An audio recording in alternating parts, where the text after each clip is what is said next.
Hi everyone, welcome to my channel. So guys, আজি মই ঔটেঙাৰ আচাৰ বনাবলৈ লৈছো। ঔটেঙাৰ আচাৰ বিভিন্ন ধৰণৰ বনাব পাৰি, মিঠাকৈও বনাব পাৰি। কিন্তু মই জ্বলাকৈহে বনাম। সো আহকচোন ভিডিওটো আৰম্ভ কৰো। সো ইয়াৰ কাৰণে মই দুটা ঔটেঙা লৈছিলো। সেইখিনি দেখুৱা নহল। তো প্ৰথমে মই বীজখিনি আঁতৰাই ল'ম। ইয়াতে মই ঔটেঙাৰ সাইডৰখিনি কাটি লৈছো। আপোনালোকে ভিডিওটো ভাল পালে লাইক, শেয়াৰ, কমেন্ট লগতে সাবস্ক্ৰাইব কৰিব নাপাহৰিব। প্লিজ আপোনালোকে সাবস্ক্ৰাইব কৰি দিব আৰু লাইক কৰি দিব আৰু শেয়াৰ কৰি দিব। ভিডিওটো আপোনালোকে প্ৰথমৰ পৰা শেষলৈকে চাব।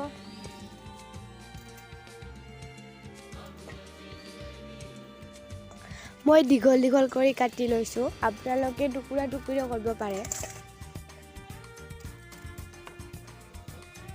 বয়েল কৰাৰ আগতে আমি ঔটেঙাখিনি ধুই লৈছো।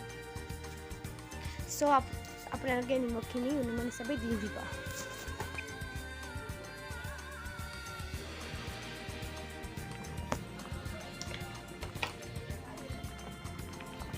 ঔটেঙাখিনি আমাক 10-15 মিনিট মান উতলাব লাগিব। প্ৰেছাৰ কুকাৰতো কৰিব পাৰে, কিন্তু মই কেৰাহীত বইল কৰি আছো। আমাৰ এটো সিজোৱা হল, আমি এইখিনি নমাই লম এতিয়া।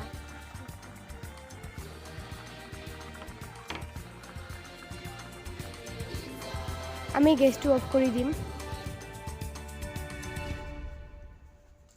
খাৰিকাত নমাই লৈছো।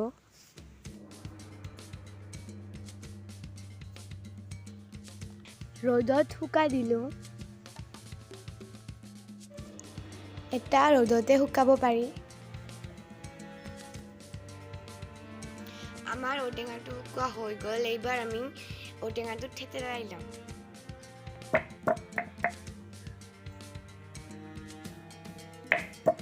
যদি আপোনালোকে এই পদ্ধতিৰে বনোৱা নাই, আপোনালোকে এই পদ্ধতিৰে বনাই চাব পাৰে।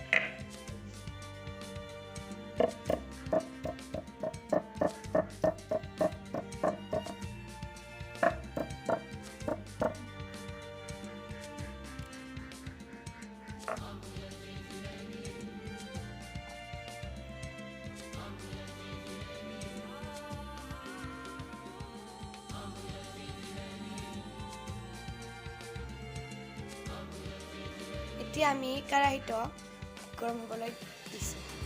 আপোনালোকে মছলাখিনি নিজৰ ইচ্ছামতে ল'ব পাৰে।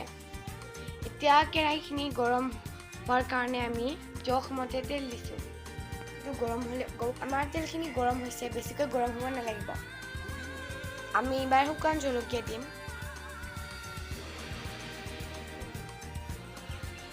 এতিয়া আমি নহৰু দিম। এবাৰ আমি আদা দিম।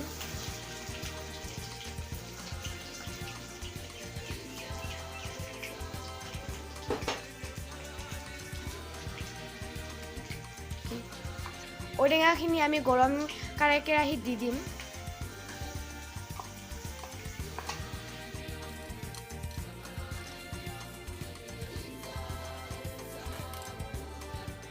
আমি আমাৰ আচাৰৰ জোখমতে আমি হালধি গুড়িখিনি দি দিম।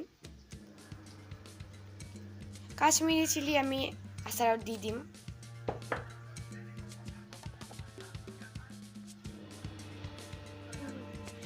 সৰিয়হৰ গুড়ি। আপোনালোকে আপোনাৰ পৰিমাণ অনুসৰি মছলা গুড়িবিলাক দি দিব। আমি আমাৰ আচাৰৰ পৰিমাণ হিচাপে আমি দি দিছো।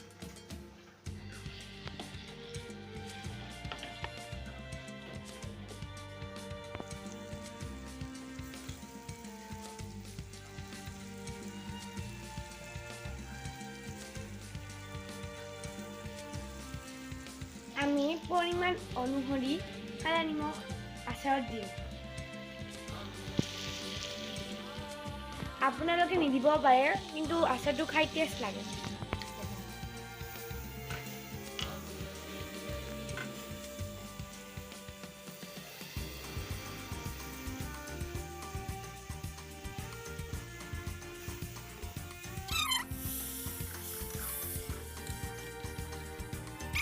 ভিডিঅ'টো ভাল লাগিলে লাইক শ্বেয়াৰ কমেণ্ট লগতে ছাবস্ক্ৰাইব কৰি দিব এইবাৰ আমি আচাৰটো নামাই ল'ম মই আপোনালোকক আকৌ এবাৰ কৈছোঁ আপোনালোকে লাইক শ্বেয়াৰ কমেণ্ট লগতে ছাবস্ক্ৰাইব কৰি